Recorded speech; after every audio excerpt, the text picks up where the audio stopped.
Welcome to EconTalk, part of the Library of Economics and Liberty. I'm your host, Russ Roberts of George Mason University and Stanford University's Hoover Institution.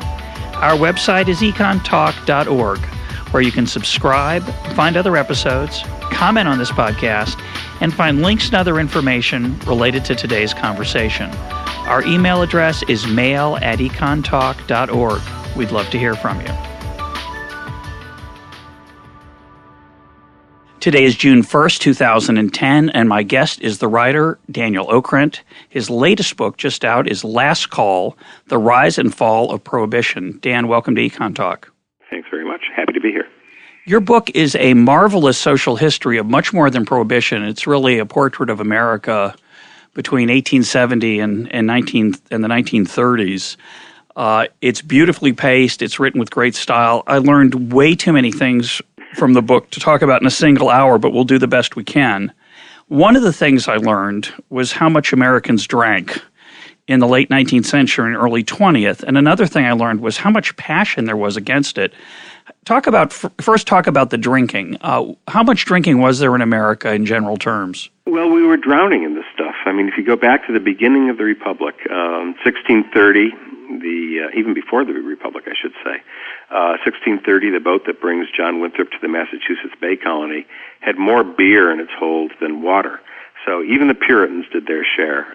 By 1775, alcohol was so firmly established in American life that George Washington decreed that every member of the Continental Army would get a daily ration of 4 ounces of whiskey. We begin to get the government's dependence upon whiskey in the 1790s, when Alexander Hamilton institutes the excise tax on whiskey, which he put there because he knew it was the one thing that was being consumed throughout the young nation. And then it got bad. It's not just that everybody's drinking, but the quantity goes up horribly. In 1830, which was the peak, or I suppose you could say it was also the nadir, the depths of drinking. But we drank more then than at any other moment. The average American consumes somewhat over 7 gallons of pure alcohol a year. That's the equivalent of 90/5 of 80-proof liquor, nearly 2 bottles a week. And if you consider that a lot of people... Per person over 15.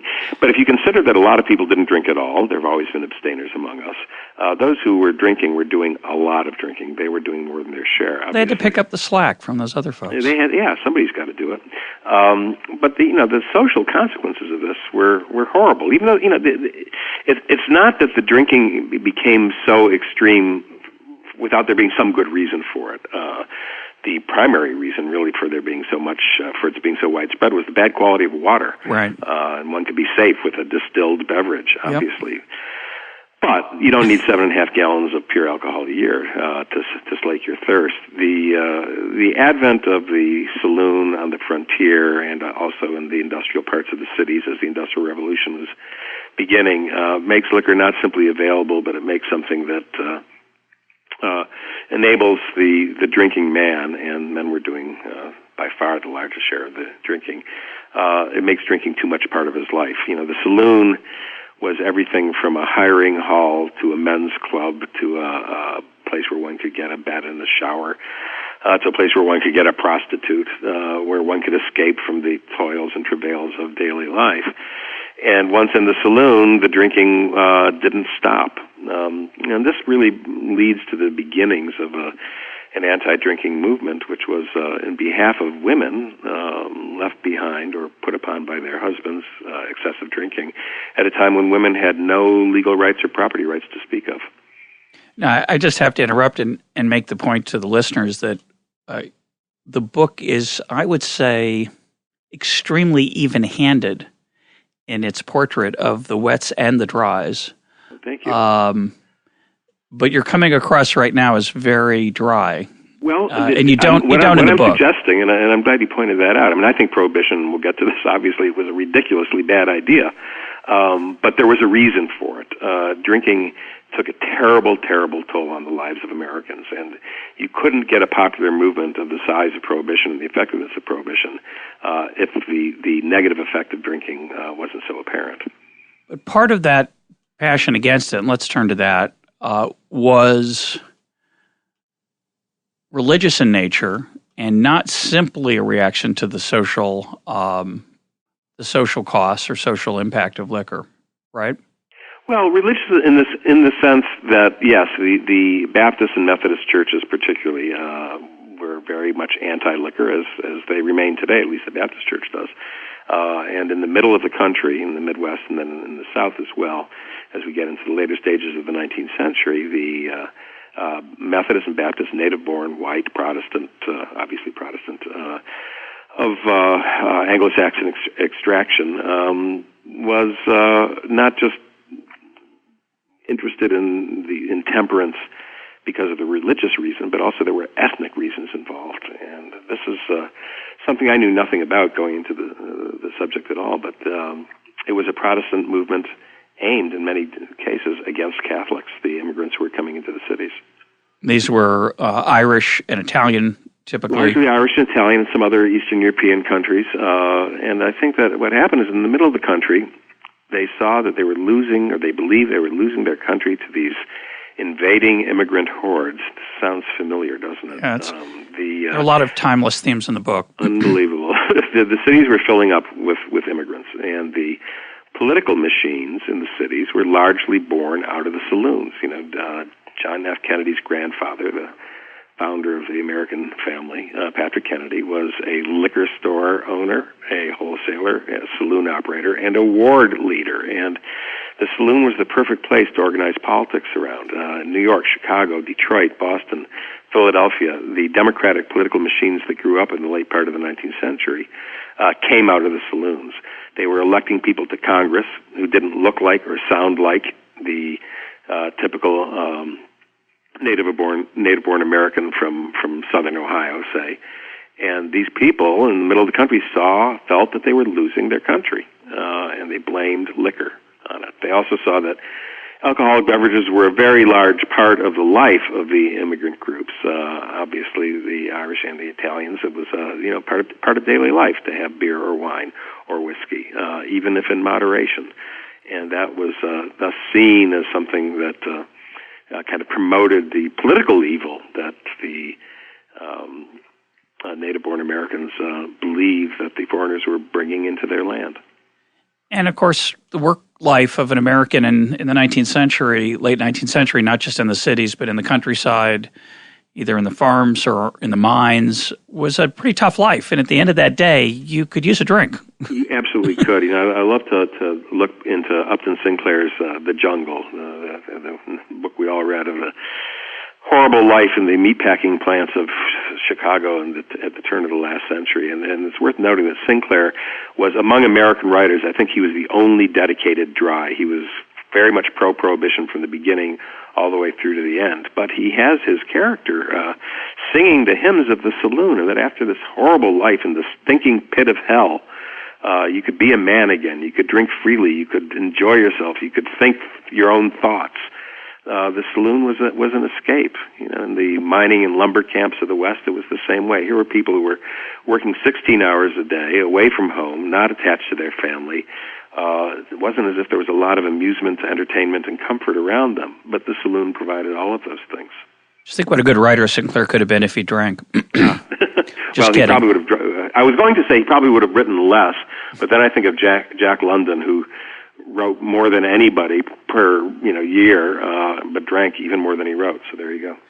I was just kidding about that. There is this, I think many authors have a feeling that they write best when they're drunk, but I think it's a feeling mainly felt by themselves. Yes, it can be very, very deceptive, obviously. But if I may, just having brought London's name up, I think that he's a really interesting story about the kind of coalitions that were built up around Prohibition.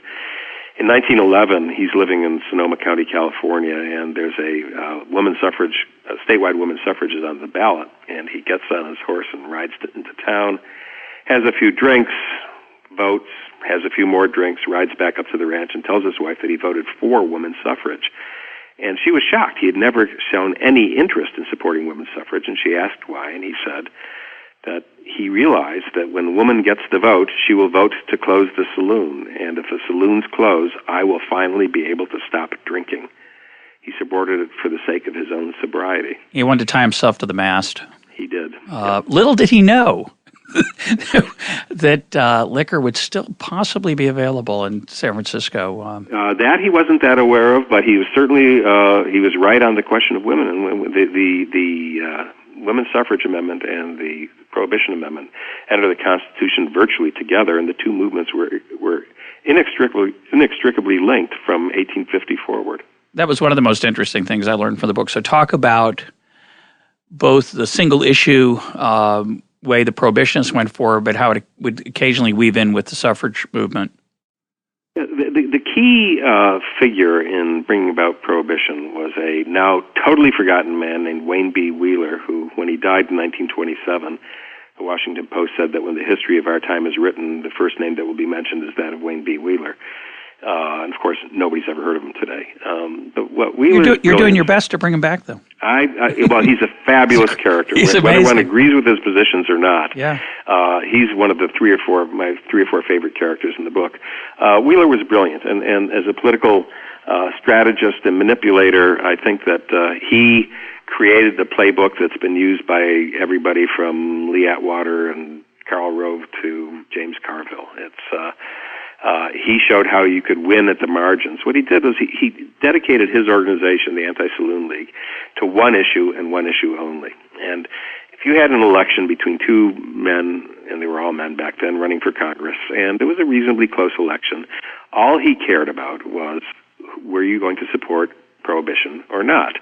If you were for better schools, better hospitals, sunshine and brightness, and against prohibition, you would not get his support. And if you were for nothing but perfidy and horror and terrible things but for prohibition, he backed you. And he could deliver in any given constituency anywhere from 5% to 20% of the votes based on, are you for or against prohibition? So without ever having a majority, he could tilt the balance between any two candidates in a reasonably close race. At the same time, he realized that he could expand his influence if he brought other allies into his tent. And there were a couple of other movements that he either openly or subtly connected with, and the primary one was the women's suffrage movement. It wasn't quite a public quid pro quo, we'll support you if you'll support us, but it was very clear to everyone involved that the two were related. And as a result, the Brewers, who were the most powerful forces on the anti-prohibition side, they vowed in a resolution passed in 1871 by the U.S. Brewers Association to oppose women's suffrage everywhere and anywhere because they saw the vote for women would be their downfall. Of course, the more that they opposed women's suffrage, the more that guaranteed that when women did get the vote, they would vote for prohibition and against the Brewers. Yeah, it's an incredible story. I just wanted to add a footnote to that description of the Brewers as the largest anti-prohibition force. Of course, in some dimension, the largest anti-prohibition force were drinkers, but they weren't organized, of course. There was no mechanism for them other than the ballot, and the Brewers, because they had money, could be an influence, but because they opposed women voting, because they were afraid that women would vote for prohibition candidates, which was true, typically correct, that they were seen as sort of evil manipulators seeking profit, which of course they were. They were very much so, and they did an incredible number of underhanded things.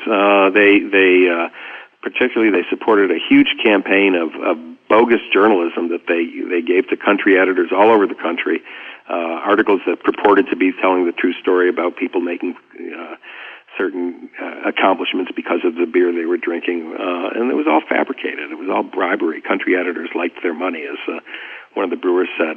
One of the cleverest things the Brewers did was in Texas.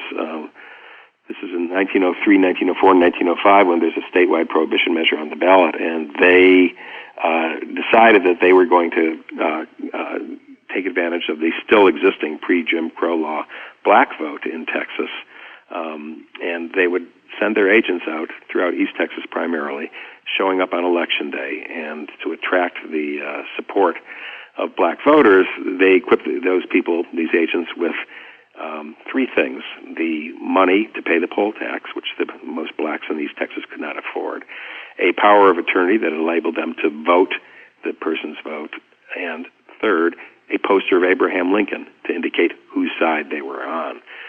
It was diabolical, and it was very, very effective. East Texas is really a remarkable place, isn't it? I think about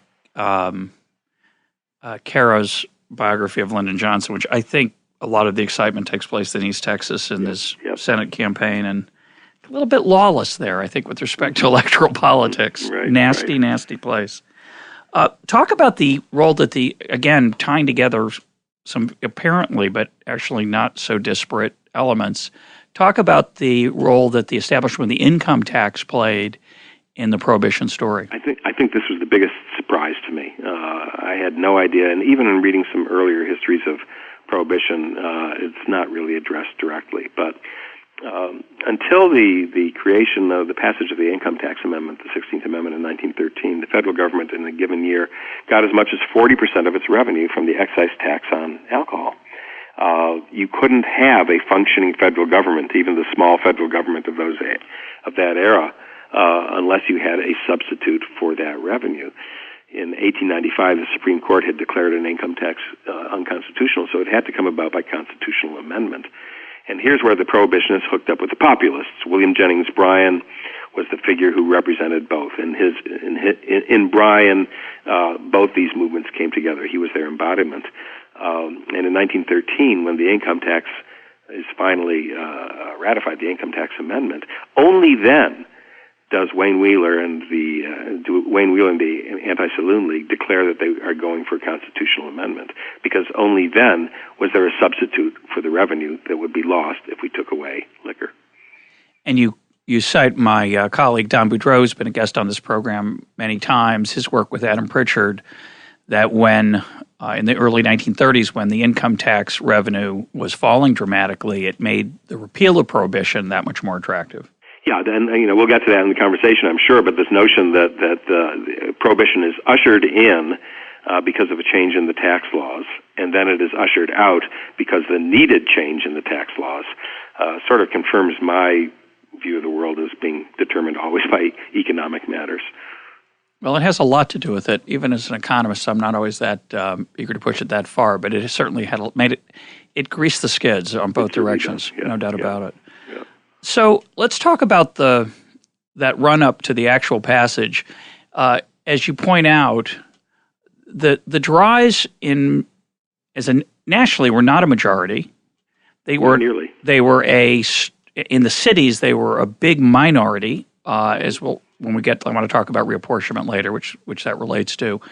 How did this actually happen? You had in the Midwest, as you very colorfully portray, a wild array of characters who passionately talked about the evils of liquor, and just as the Brewers did a lot of bad journalism against Prohibition, the anti-alcohol people spread some horrible lies about alcohol.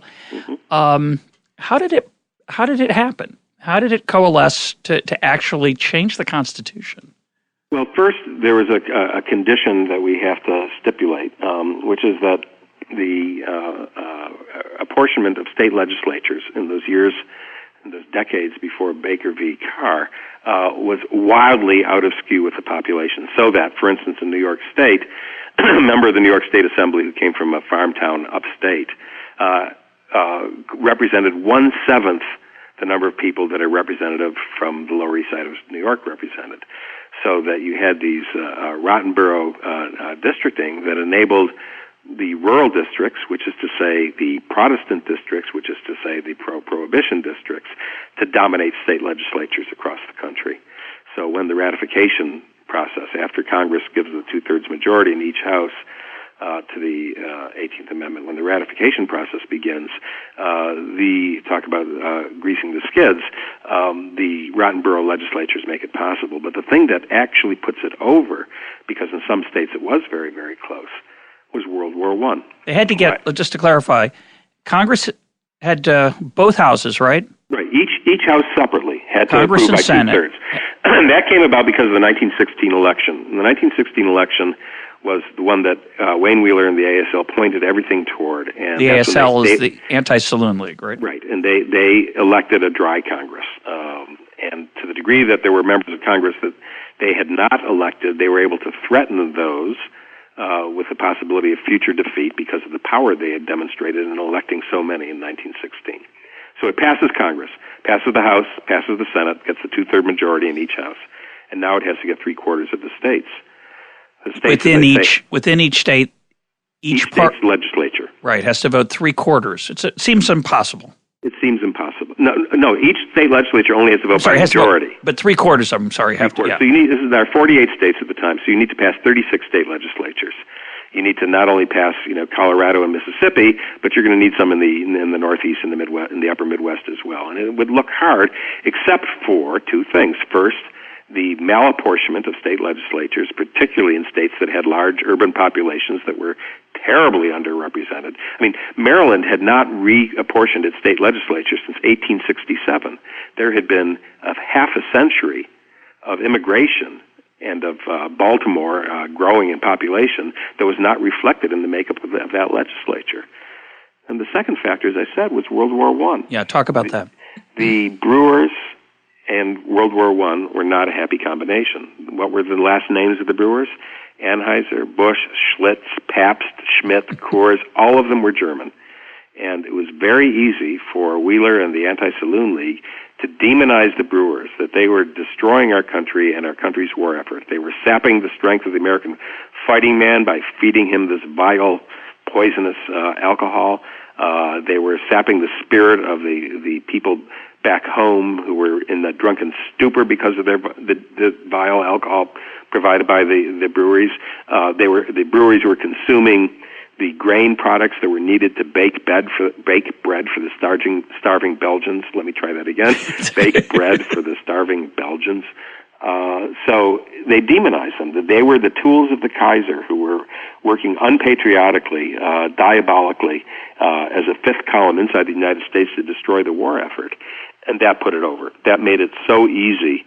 The Brewers had spent the previous 4 decades spending their money, working underhandedly, doing whatever they could to discredit the Prohibition movement. And now they were totally discredited by World War I. And the 3/4 of the states approved it in the space of like 15 months. It took almost no time at all. Finally, 46 states ratified the amendment. The only 2 that didn't were Rhode Island and Connecticut, the 2 most Catholic states in the country. And why did they not? What were the politics there? Well, the politics were that the representation, at least in one house of the legislature in each of those states, was honest, fair, and heavily Catholic. And Catholics almost universally opposed Prohibition for both political reasons and for ethnic reasons. And in Connecticut, it passed one house of the legislature, the one that was not appropriated by population, but failed in the other. In Rhode Island, it never passed either one. New Jersey, also with a heavy Catholic population, didn't ratify until 2 years after the amendment was already in effect. So the Brewers were overwhelmingly German. Being Jewish, I read the Jewish parts of your book with mixed pride. The Jews were very dominant in the distilling business in this era. And there's a fascinating, you didn't spend a lot of time on this, but as an economist, I found it fascinating to think about the interplay between the distillery industry and the brewers. So on one hand, you have the beer manufacturers who are mainly selling their product through saloons, which are seen as the sort of dens of iniquity. And then you have the distillers who are typically selling some in the saloons, but it's expensive. So they're also selling to a higher brow crowd who are often buying in hotels and at home. And so their interests for a long time were very disparate, and they're split politically in their goals when it wasn't clear that Prohibition might be the outcome. Talk about that. They were rivals. They were economic rivals. Every glass of beer you bought was a shot of whiskey you didn't buy, and vice versa. They did not see their interests as being in common. Every new saloon sponsored by Pabst or Schlitz or Anheuser-Busch that opened on a corner was bad for the distilling industry. And similarly, every city that put a high price on a license for saloons was bad for the brewing industry because, as you said, it was a product that was going in a different direction.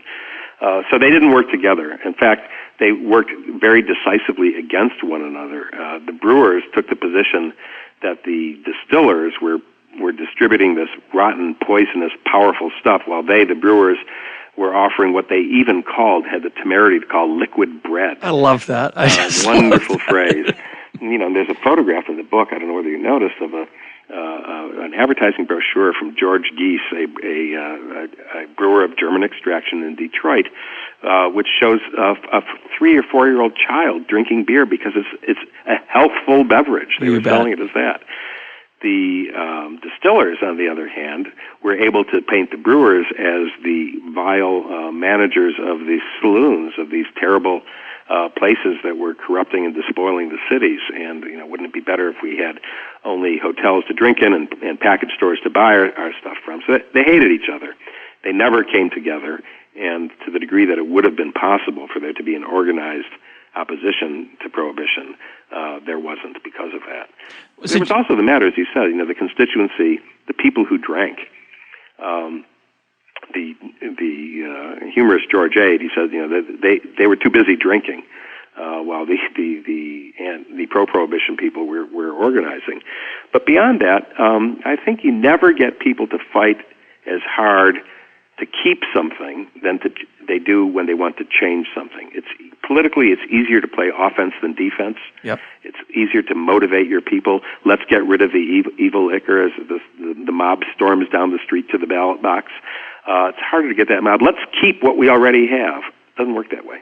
And there was an ideological opposition, right? There were people who said the government has no business in what I put in my glass, but that was we're sort of at a transition point where the progressive movement is, and it's really the beginning of the Nanny State, ironically led by, I don't know whether you call it the left or the right. It's hard to call it, but it was. Well, that's the thing. It doesn't. The categories that we have today just don't fit.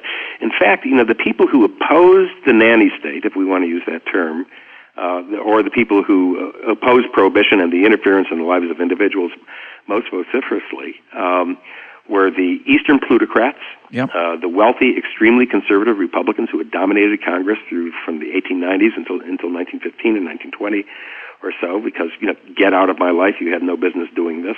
These are the same people who opposed the Income Tax Amendment, they opposed the Women's Suffrage Amendment, they opposed child labor laws, they opposed Prohibition. They saw all of those things as a package. The other great constituency that didn't believe the government should get involved in this, great in the sense of power, was the white racists in political power in the South. Because to acknowledge that the government had the power to do this was to acknowledge that the 15th Amendment had validity, and they wanted to continue to hold on to this argument of states' rights, which they continued to grasp for decades, even a century. And you can't hold on to the argument for state rights if you're going to have a federal proscription on liquor. And the political alliance for Prohibition stretched from the Ku Klux Klan at one end because of the anti-immigrant, anti-Catholic aspect of it, through the Progressive Party, where 17 of the 18 members of the Progressive Party who voted on the constitutional amendment in the House of Representatives voted for Prohibition, to the far left, the industrial workers of the world, the Wobblies. They supported Prohibition because they believed that liquor was a tool used by the capitalists to keep the working man down. One of the parts I really enjoyed in a depressing way about the book was it brought into highlight some of the class paternalism that we see elsewhere. We have an essay on our website by David Levy and Sandra Pert on the history of the anti-slavery movement. And economists were very much in the forefront of that because they believed that Africans were like everyone else. They could lead their own lives. They knew what was best for them. It's an idea that goes back to Adam Smith and before. And the pro-slavery crowd, although it included some very malevolent and evil people, it included some much more subtly, in my mind, malevolent people, writers like Dickens, Tennyson, and others, who felt that African, black-skinned people couldn't make their own decisions, and slavery was a way to keep their lives in check. And we see some of those same forces playing out in this debate over drinking, in particular, that the upper classes saw themselves capable of holding their liquor, but the working man, of course, had to be protected. Protected or kept down, depending on the perspective. Yeah, and right. the conservative upper classes saw it kept down. the one, and by today's terminology, the more liberal, say the settlement house movement, people like Jane Addams, it was for their own good. It was extremely paternalistic. I understand why they want their liquor, but really they shouldn't have it because it's bad for them and their families and their futures. We can keep our own. That seemed to run through both strands. Well, there's a remarkable, one of my favorite moments in the book is a page on the Reins Law, which is a pre-Prohibition New York regulation with an unintended consequence. Do you remember it? Oh, absolutely. I love the Reins Law. The wealthy people in the 1890s and the period after that, they did their drinking, their social drinking in hotel restaurants, largely, in an effort to stop the proliferation of saloons, at least to keep them from despoiling the Sabbath. The New York legislature passed a law in the 1890s called the Reins Law after its author that said that on Sundays you couldn't serve liquor except in a place that A, served food, and B, was a hotel, that is, it had beds as well. So it enabled the wealthy could still go out to the Waldorf or the Astoria, and they could have their fine dinner, and they could have their wine and their whiskey and their brandy with it. But the saloons would have to be closed. Well, the way this was dealt with some ingenuity, was two ways. First, they have to serve food. Well, what constitutes serving food? It wasn't well defined. It could have been a saltine. The joke version, what was called a Reins sandwich after the law, was 2 slices of bread with a brick in between. And that would be sit on the counter and you could buy it for a penny and then have your drink. The more nefarious consequence of the Reins Law is that saloons that wanted to stay open on Sunday put in a few beds. And what were those beds used for? Prostitution, inevitably. And so the saloon became not just a place where drinking was going on, but where illegal sexual activity was taking place as well. And what was fantastic is that before the law was passed in Brooklyn, there were, I think, 10 hotels. Is that right? It's something that... Yeah, 10. Yeah. And then after the law was passed, suddenly there were 2,000. It became a tourist mecca. Isn't it something? People just wanted to come to Brooklyn. Well, it was 2 beds upstairs, or maybe 1 bed upstairs and a brick sandwich on the bar. It's worth a little detour, I think, to talk about food and bars. We say that there's no such thing as a free lunch. Well, the free lunch was an absolute staple of the urban saloon from 1890 or so until Prohibition. The saloons were almost all by then dominated by what's called the tied house business, that it was a Pabst saloon or it was a Rupert saloon or a Schmitz saloon, and in exchange for the saloon owner only selling one brand of beer, that brewery, that brand of beer, would provide everything that he needed to stay in business, everything from the cutlery to the glassware, to the signage, to the picture of John L. Sullivan on the wall, the mirror behind the bar, and so on. And among the various other things provided were the free lunch. And you could walk into any urban saloon in 1897, 1898, and if you pay a nickel for your beer, you get with it a lunch that consisted of, saltines, sardines, clams, sausage. In other words, the saltiest food imaginable. Somebody said the sardines were not just fish, they were silent partners. Yeah, that's amazing. Of course, I think I may have told the story once before on the air, but when I first moved to St. Louis in the early 1990s, my wife and I went out to a bar, and I asked the waitress what beer they had available, and then she said, "We have everything." And I said, well, for example, she said, "Well, we have Bud Light, Michelob, Busch Light." They had the entire array of Budweiser, Anheuser-Busch products. So St. Louis then was, and probably still is, somewhat of a tied town. Right, and I'm sure Milwaukee is. Somebody once used the phrase that St. Louis was a small encampment on the banks of the Mississippi River, just outside the city of Anheuser-Busch. Yeah, it's less true now than it was then, but it's still an important part of the city, and it's a baseball team, even though it's changed hands. Let's turn to the Volstead Act. So the Prohibition, the 18th Amendment passes. It's passed through the Congress and Senate, and all the 30 and ultimately 46 of the 48 state legislatures pass it.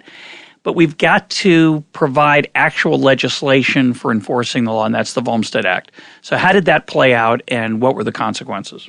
Well, the Volstead Act so named after the chairman of the House Judiciary Committee, Andrew Volstead of Minnesota, who wasn't a particularly ardent prohibitionist. He was a kind of a classic Midwestern social progressive, actually. The Volstead Act put the teeth in the Prohibition Amendment. The amendment is, really just four sentences, 3 clauses long. The Volstead Act goes on for pages and pages of setting out the rules, the penalties, the ways that some legal forms of alcohol can be provided, and so on and so forth. And it was not written by Wayne B. Wheeler, but he had enormous influence over it. And there were some interesting aspects to it that had a lot to do with the politics of the day, and also with what his perception was of how the law would be enforced. For one thing, it was never against the law to drink.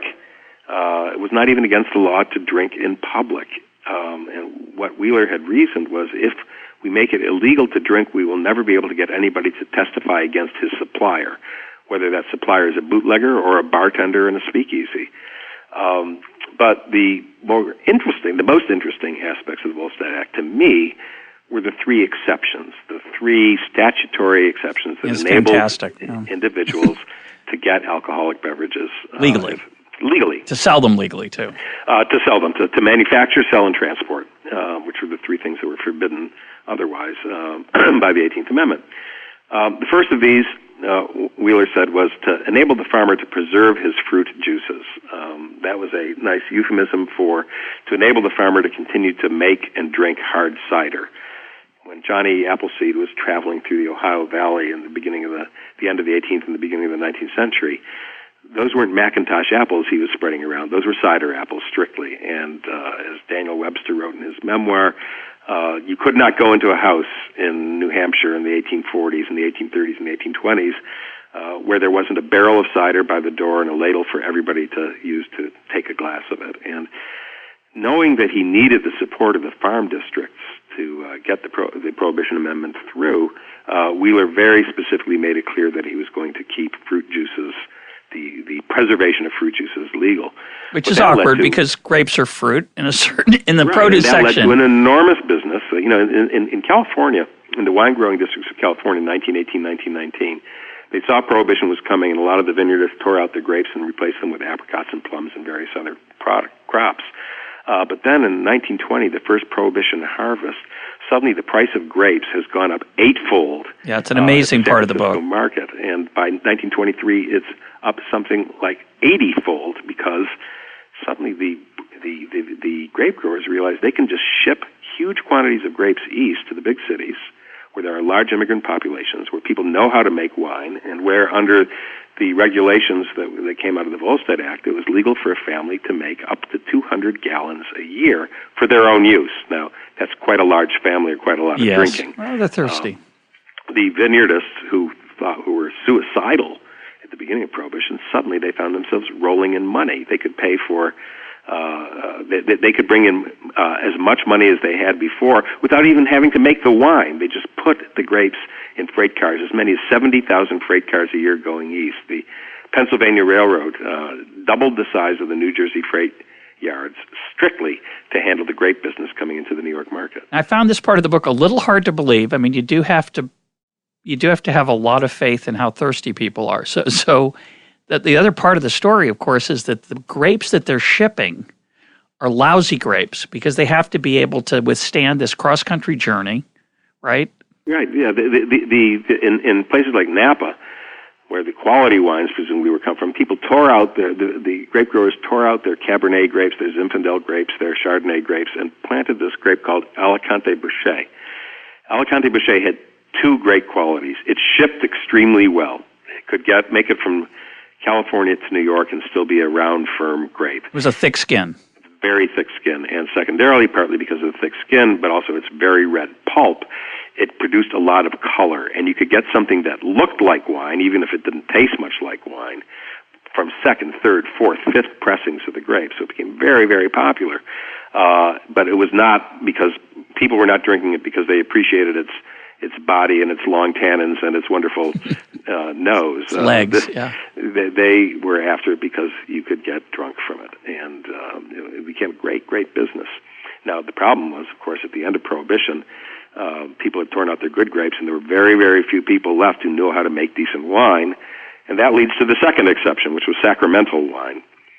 And the leader in this business was Georges de la Tour, the founder of Beaulieu Vineyard, still a famous vineyard today. He had what was called an ecclesiastical approbation from the Archbishop of Northern California to sell communion wines to priests across the country. Wheeler had put into the Volstead Act, he had made certain that the Volstead Act allowed the use of sacramental wine because the Catholics and the Jews were the two groups that had opposed Prohibition most vociferously, and he had used this as an attempt to win their support. It didn't win their support, but it did create an enormous business. So de la Tour, by 1921, was sending out brochures across the country advertising his communion wine, which he, by then, only 1 year into Prohibition, came in 10 different grape varietals. You could get Cabernet, you could get Chablis, you could get Tokay, Moselle, Riesling, so on and so forth. I think there was wasn't there brandy also? That comes later. Okay. That comes later. There was an important court decision in 1929 where the federal judge says it's not the liquid itself that makes it for sacramental purposes, it's the use that makes it for sacramental purposes, which was the court decision that allowed sacramental brandy and creme de menthe. And then the Jews also took advantage of this. Yeah. Now, because the Jews did not have nearly they had no hierarchical structure the way that the Catholic Church did, it wasn't a matter of getting an approval from an archbishop. It was any rabbi could get a license to distribute wine to the adult members of his congregation, 10 gallons per member of the congregation per year. And this would be for the making of Kiddush. This was for Sabbath wine and right. and for the holidays. A sip or two. Perfectly legitimate business, right? And Jews are not known, and still are not. We're not known, and still are not known as heavy drinkers. Although they do drink wine on Friday night and Saturday. I would love to. I mean, being Jewish myself, and not that I'm a representative, I wonder whether the mythology about Jews not drinking much is really mythology. But good point. That's a topic for another conversation. Could be. But they certainly accepted a lot, and a lot of congregations sprung up, and a lot of rabbis. And there was real opposition among Jews to Prohibition, as it was seen as this kind of Protestant craziness during the 1910s as it was coming forward. But what happened, any rabbi could welcome as many people into his congregation as he wished. And take one, Talmud Torah in the Boyle Heights section of Los Angeles had 180 families in 1920, and a year later it had 1,000 families. And they had a rabbi, Benjamin Gardner, who was into business by within another year of distributing wine to several other congregations. And the congregations sometimes were filled with people, such as one in Alameda, California, who were mostly dead, names taken from the telephone directories. They were just anything that a deceitful person, rabbi or otherwise, or claiming to be a rabbi, could do to get his hands on as much wine as possible. I have a photograph in the book of a store on the Lower East Side of Manhattan selling kosher wines for sacramental purposes only. The windows packed high with huge jugs of this stuff. This finally came to, if not an end, it was finally put under control when it became too much of an embarrassment. As we said in my household, this was bad for the Jews. The Shanda in front of the Goyim. The number of rabbis who were being arrested for their dishonest wine businesses. It was terrible to open the newspaper and see another rabbi arrested. But it became to a head when the rabbis had names such as McLaughlin and O'Hara and Kelly, because who was to say who was or who wasn't a rabbi?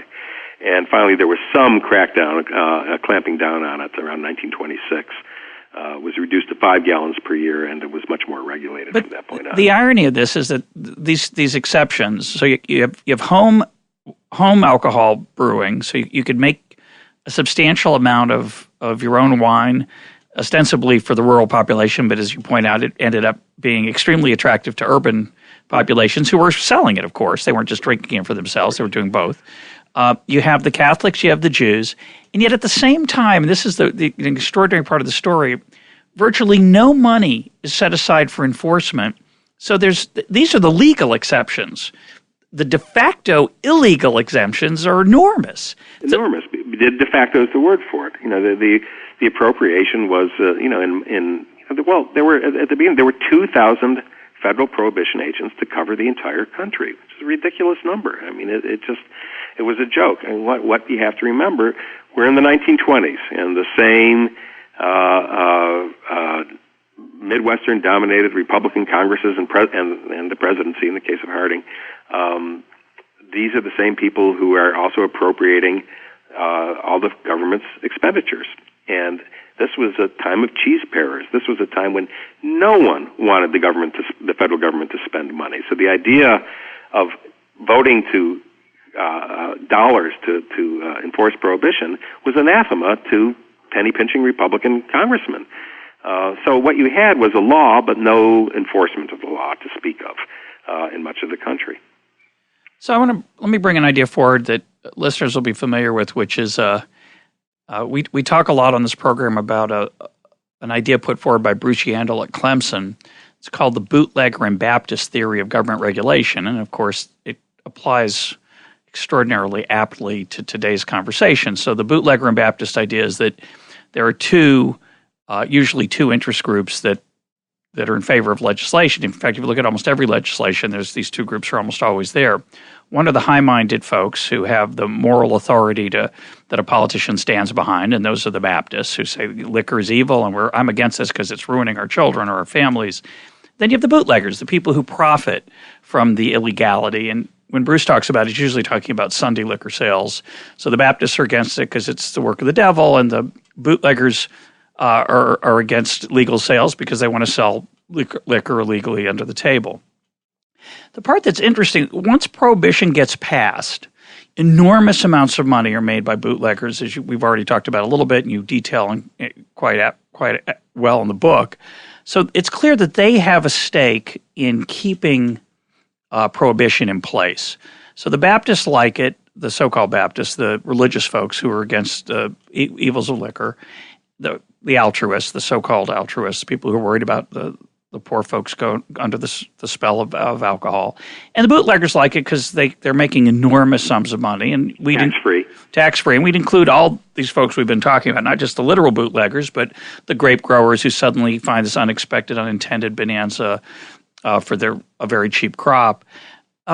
Did any of that come into play in advance of the law?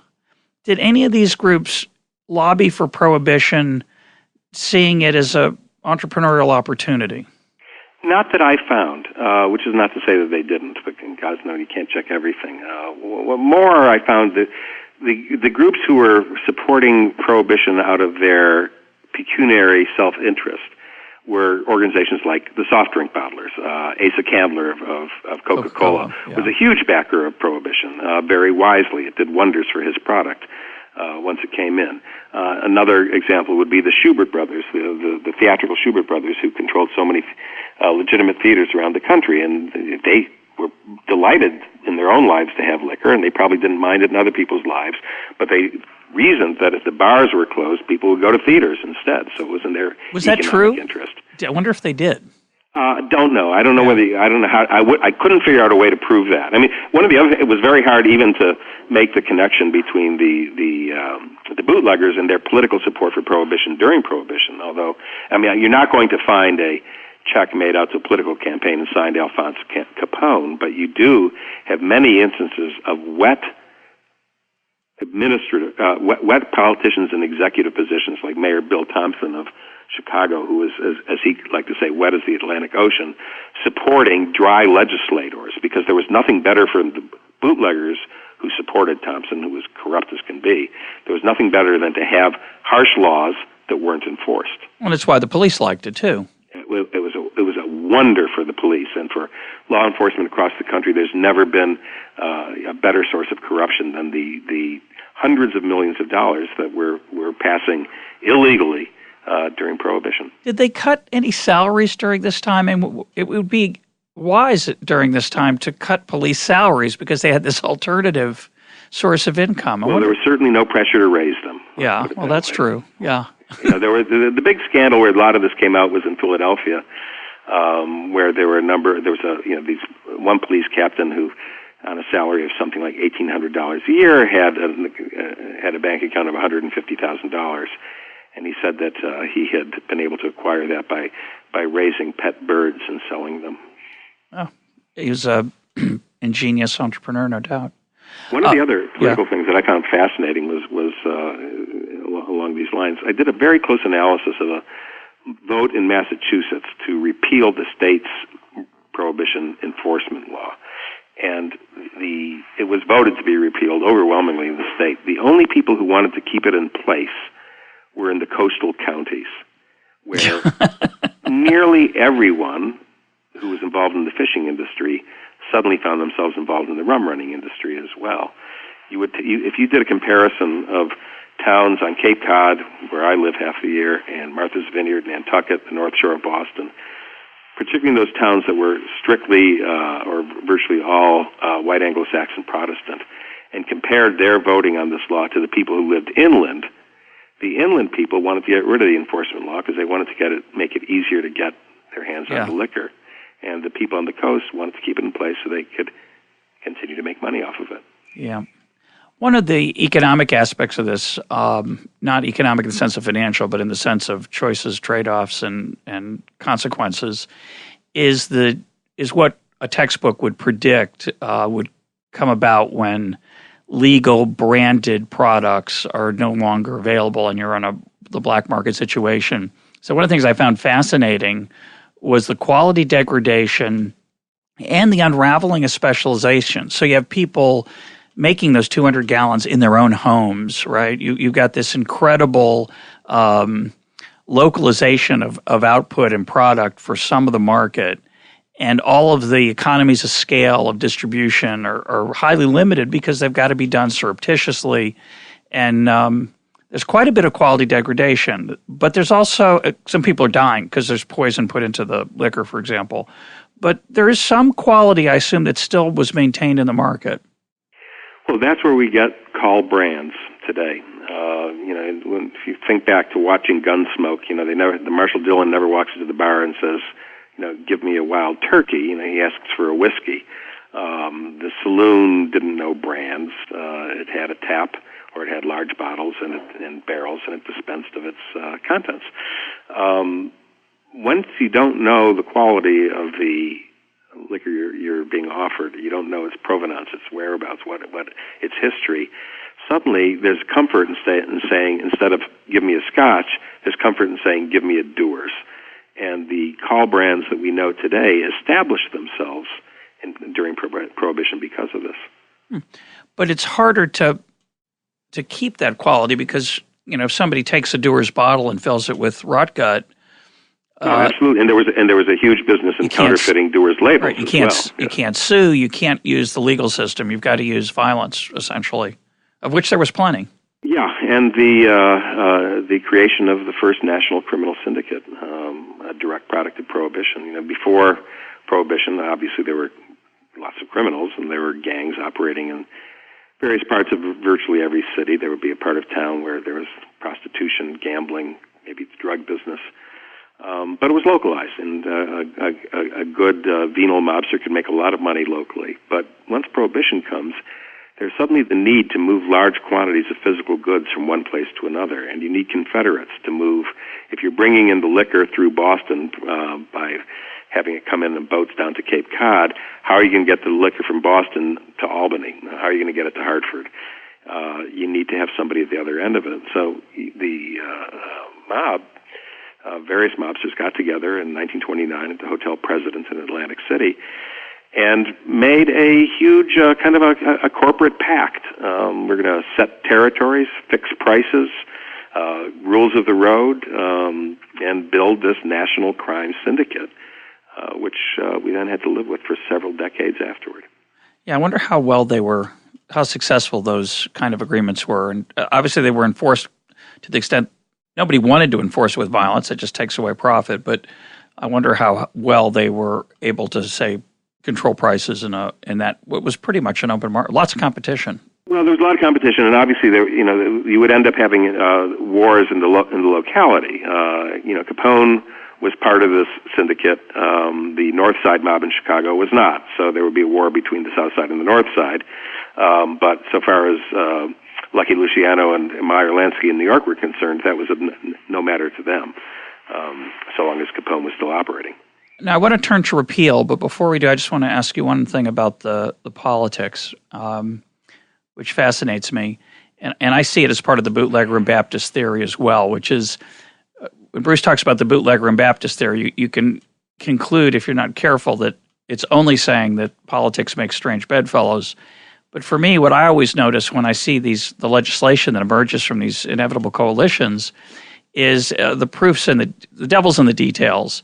So usually, I mean, we've talked about some of those details, how peculiarly the law ended up being enforced, how little money was actually done for enforcement, the exemptions that allowed certain groups, urban immigrants making their own wine, Catholics, Jews, at least to... Didn't even get the medicinal liquor. Yeah, right. Well, the drugstore phenomenon, all these interesting aspects do come out of the law that were not on the table when people were thinking about when they were attending a speech from William Jennings Bryan or Carrie Nation or Billy Sunday, and they were thinking, liquor is evil, and if we can just get this amendment, it'll be over.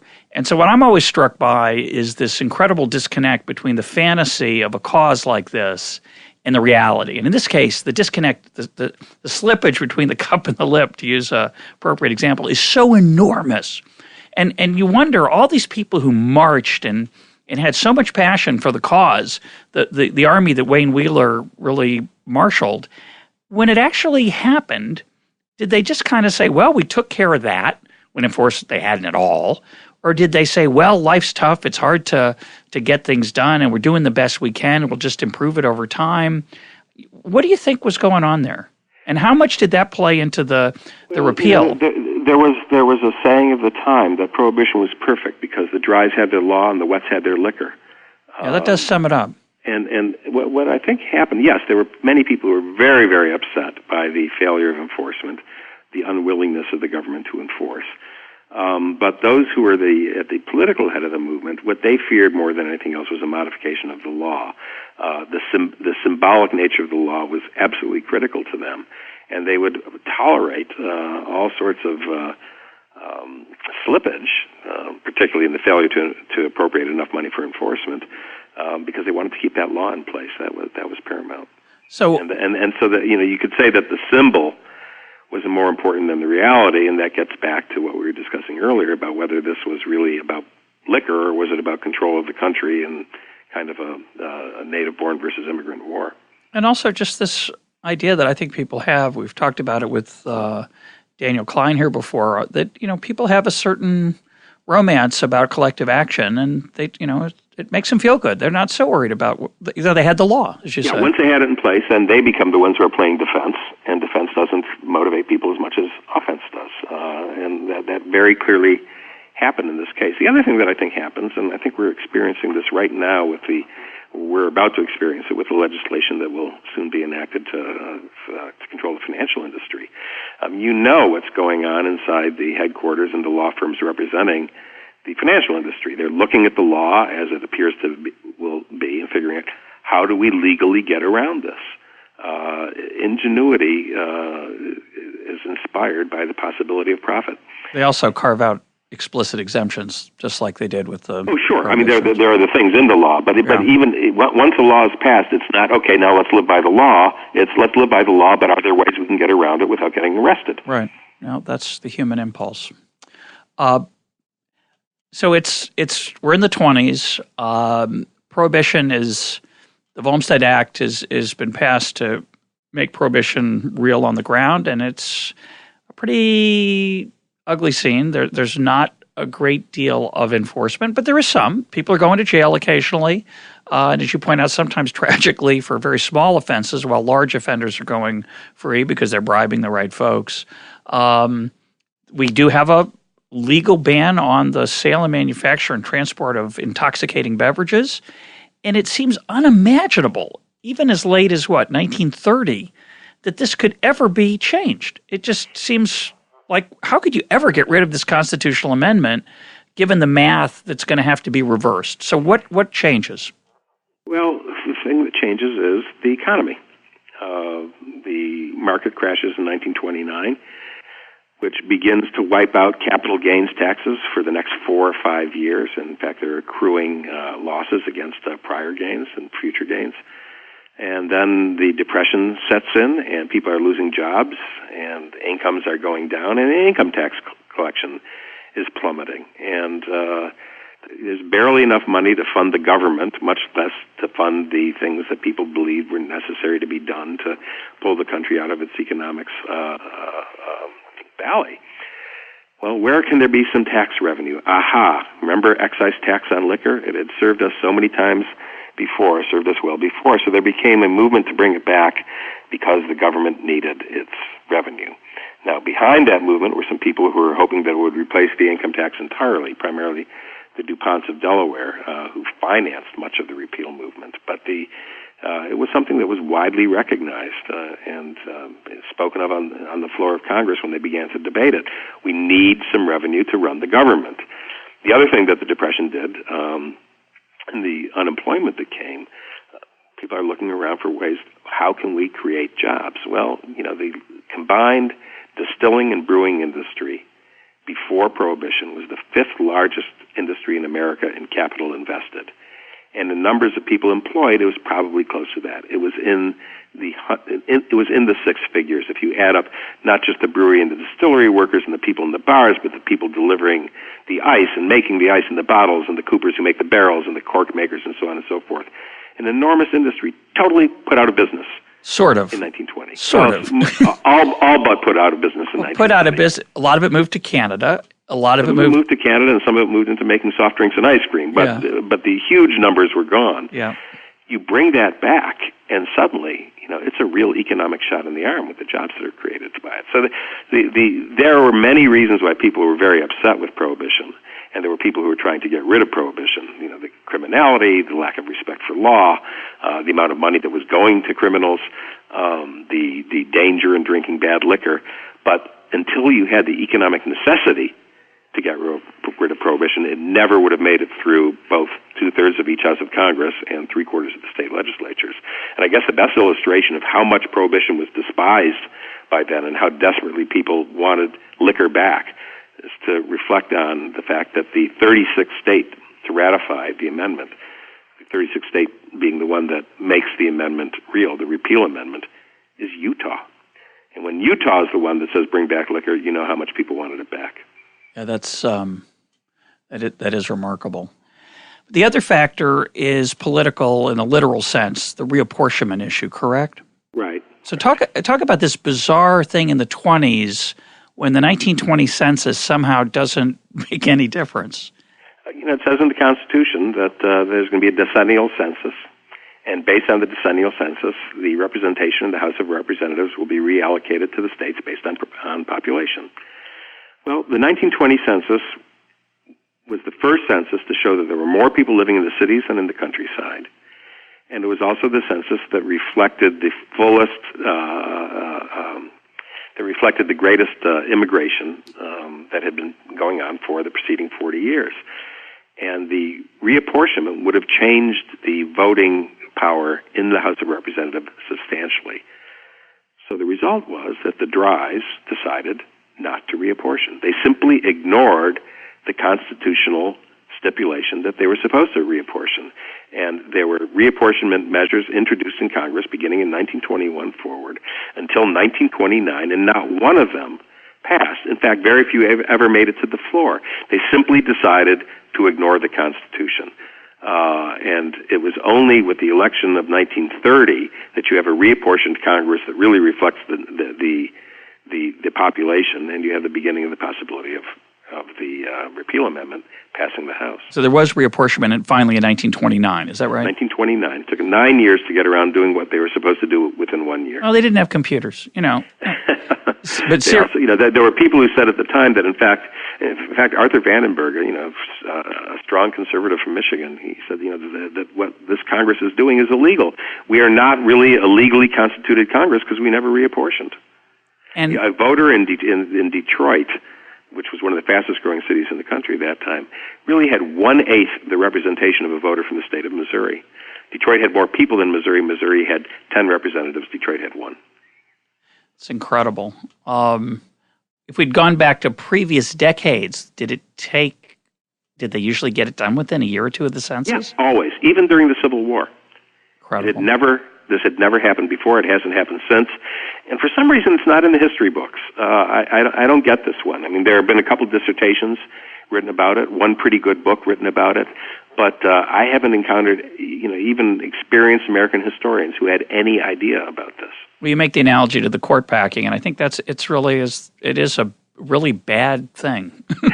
In a way, it's worse. The court packing that Roosevelt tried. There's nothing in the Constitution that says it has to be 9 people. And it was out in the open, at least. This was like a silent way to keep control of things. Right. Why'd you write this book? What attracted you to it, and how did you? And I should just say, for those of you who don't know your work, you've written on a very diverse set of things in your books, right? You've written on baseball.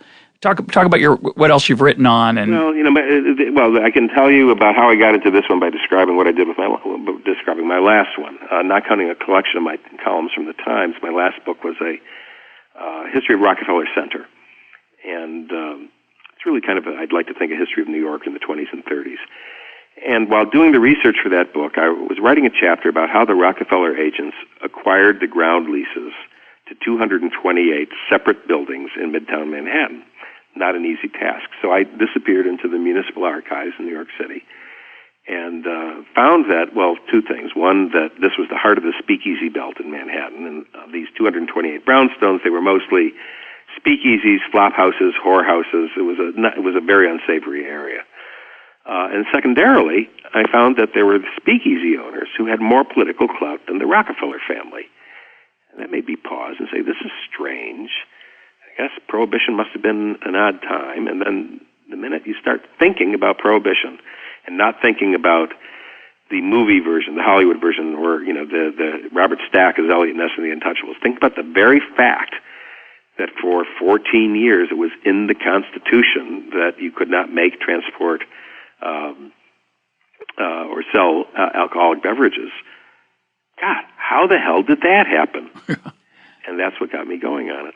Have we talked already about the 2 clauses in the Constitution that limit personal freedom? No.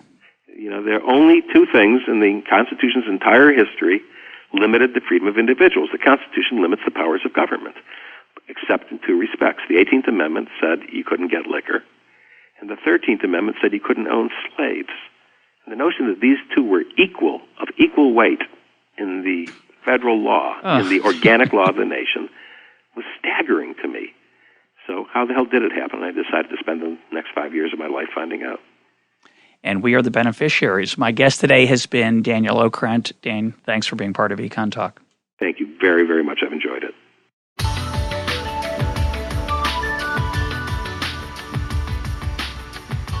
This is EconTalk, part of the Library of Economics and Liberty. For more EconTalk, go to econtalk.org, where you can also comment on today's podcast and find links and readings related to today's conversation. The sound engineer for EconTalk is Rich Goyette. I'm your host, Russ Roberts. Thanks for listening. Talk to you on Monday.